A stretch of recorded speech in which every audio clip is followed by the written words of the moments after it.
This story is not my own, but one of my aunties.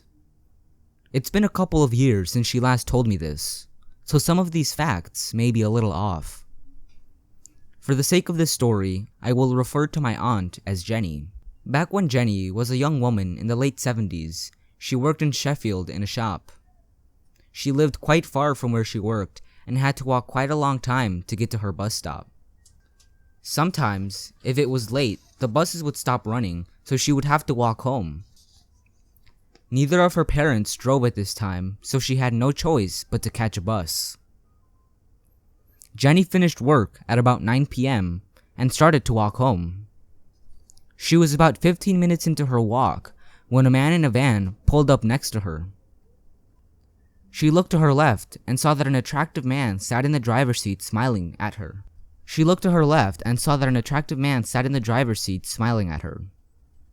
She smiled back politely and continued to walk. "Hello, what's your name?" the man shouted to her. Jenny didn't answer and pretended that she hadn't heard him.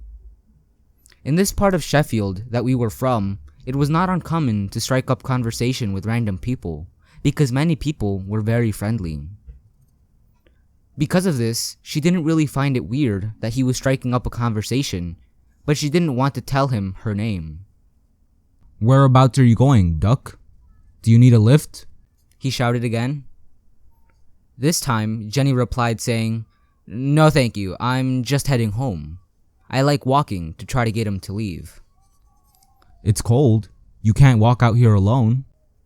For about 5 minutes, he carried on trying to persuade my auntie, Jenny, to get into the van, which she politely declined. She started to walk faster, getting freaked out. "Just get in the van," he shouted at her angrily.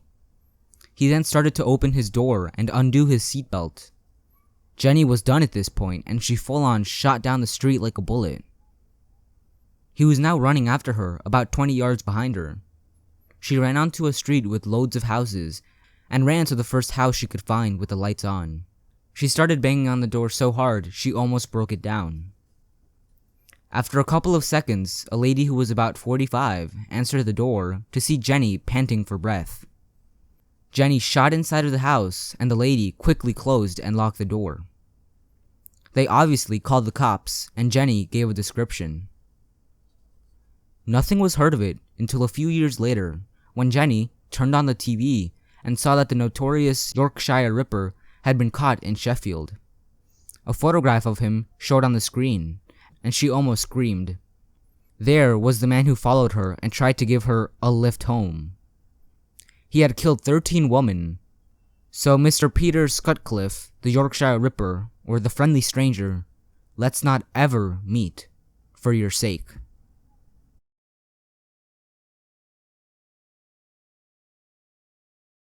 I'm an 18-year-old male, and my brother is 9. We headed out to the park one day to play catch. When we got there, we didn't want to accidentally hit somebody with the ball that we had, so we went further than we usually do into the park.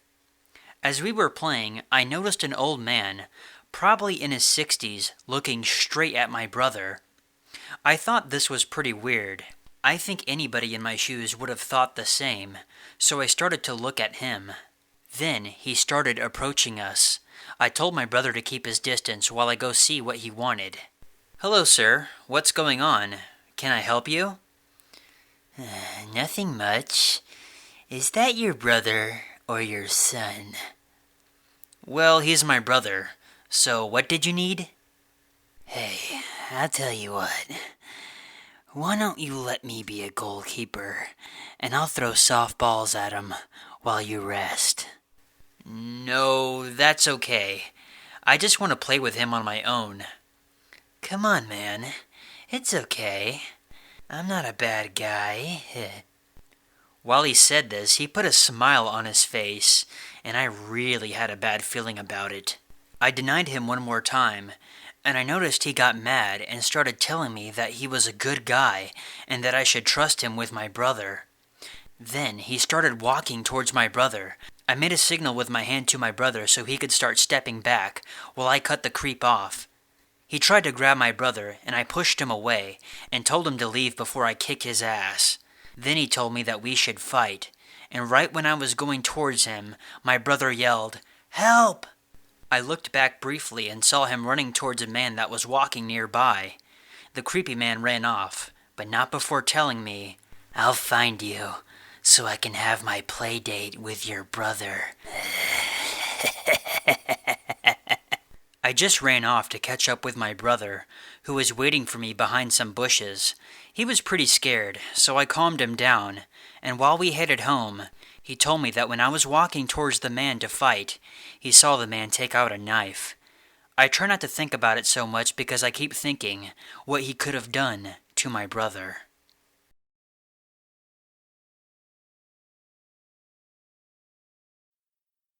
I'm a female, and this took place a few years ago near my local college. One day after class, I decided to go to the nearby clinic to obtain some medication. The clinic was behind my school, at the bottom of a hill. I was minding my own business walking down the hill when a car facing my direction stopped in the middle of the road. The man appeared to be Middle Eastern and in his 30s. He asked me a question, one that I couldn't quite make out. He had a thick accent and was mumbling. I assumed he was asking where the school was, so I gave him directions. He continued to mumble, and that's when I made the stupid decision to walk closer to his car and lean in. Then I understood. He was asking me to get in the car. I looked down and saw that he had his ding-dong out and was furiously jacking off. I screamed and ran downhill, constantly checking behind me, making sure he didn't turn around to follow me. I decided to call my boyfriend at the time to see if he was still on campus, but then I discovered that my phone had died. I decided to cut through a nearby parking garage. I was full of stupid ideas that day. About halfway through the garage, I turned around, and I decided that the best plan was to walk around the garage to the clinic, because there were always people at the bus stops in front of the garage. Right as I'm walking out of the garage, a person yells at me from behind. It's him. This time he wasn't asking me to get in the car, he was demanding it. I ran as fast as I could to the bus stops, which were pretty empty. He stops his car and yells at me one last time before I approach a group of people, and then he drove off. I got to the clinic and told the receptionist, who told me to call the non-emergency police number, which I did, but it wasn't very useful, as the only information that I could offer was a vague physical description.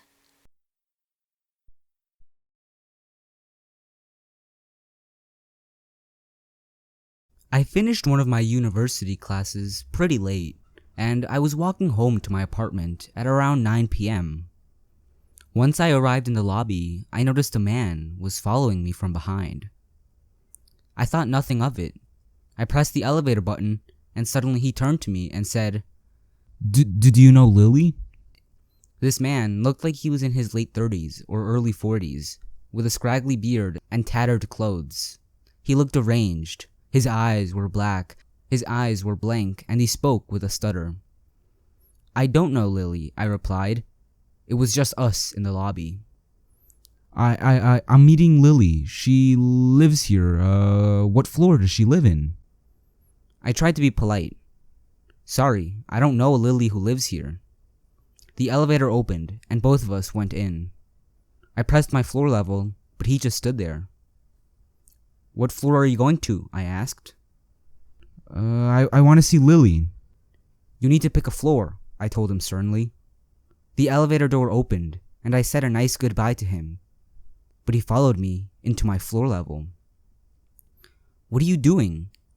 He looked confused. I just want your number.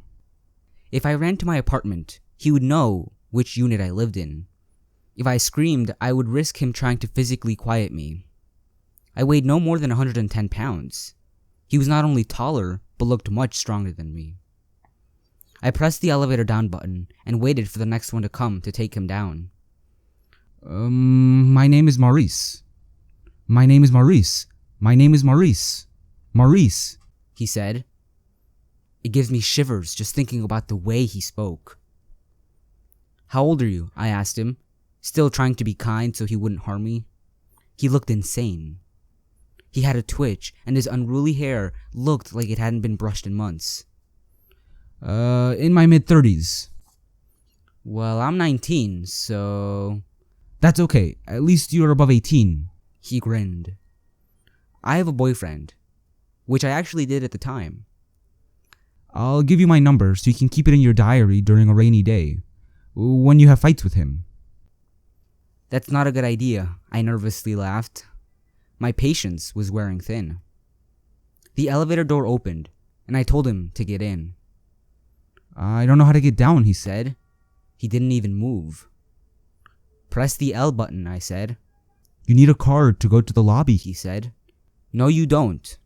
But the elevator door had already closed. We were both in the exact same position as when we started. I was sweating bullets. I had to be nice. I was weak, tired, and possibly in danger. My apartment floor didn't have a lot of people, so it was eerily quiet. I pressed the elevator down button again. You need to leave, I told him, trying to sound stern but kind. He started talking to himself and looked like he was about to explode. I stepped back. The emergency staircase was around the corner, but if I ran down there, he might chase me and I would be stuck in the staircase. He continued talking to himself, and I repeatedly pressed the down button. Finally, the elevator door opened, and there was a group of people inside the elevator waiting for someone to get in. Go down now, I said. Right now. You can't stay here. He hesitated. I wanted to push him inside, but all I did was point at the open elevator. You need a card to go down, he stammered. No, you don't. I had had it with this asshole. He apologized and slowly went inside the elevator. I ran back to my room, my heart beating too fast I had to catch my breath. Luckily, it was my last encounter with the guy. I never saw him around my apartment ever again, and I sure hope I never see him in the future.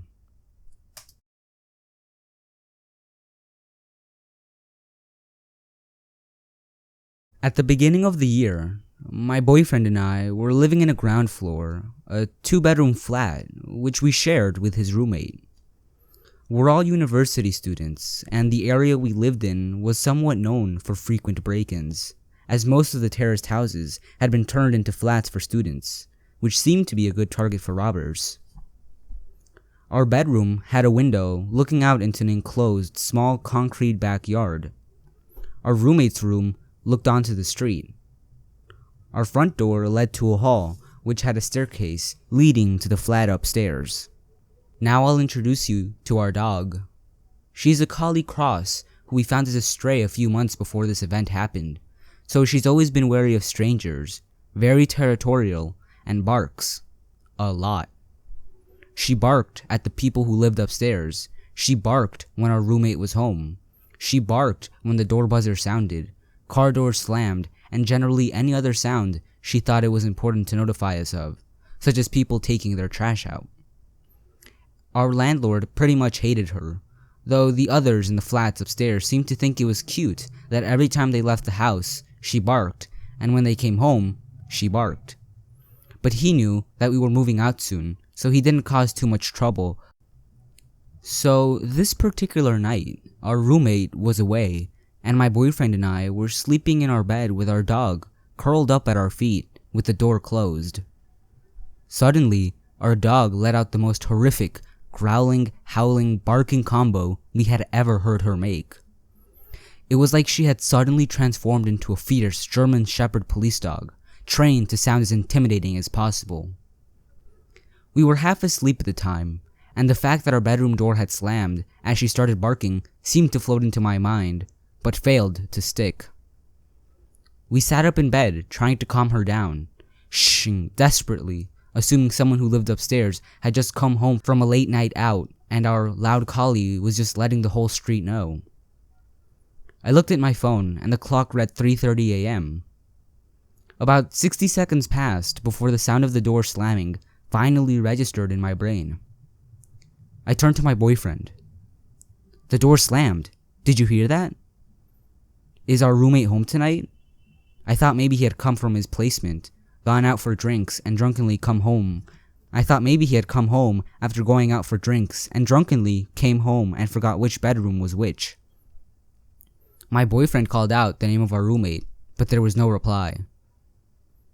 At this point, our dog was scratching at the door to our room, still growling, indicating she wanted the door opened. We got up to investigate.